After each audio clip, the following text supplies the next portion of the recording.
This election actually should be talking about jobs. It should be talking about the agricultural crisis. It should be talking about clean air, safe drinking water. We should be talking about education, about healthcare, what you've done in the last 5 years.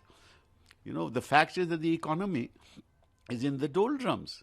And it'll take us years to put it back on track.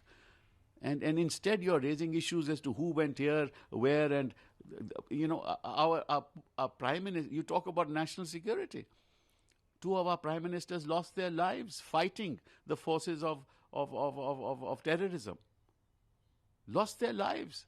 And you give us lessons on national security. How have you made India secure? The number of terrorist attacks that have taken place in India in the last 1 year is historically high. What have you done to this country except try and sort of ensure that you have achhe din and the others have bure din?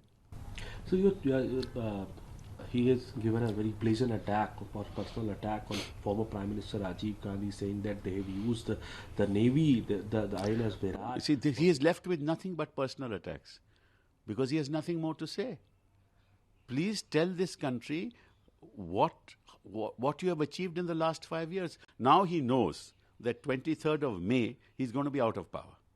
He knows, and he's frustrated. He's desperate. These are acts of desperation and frustration.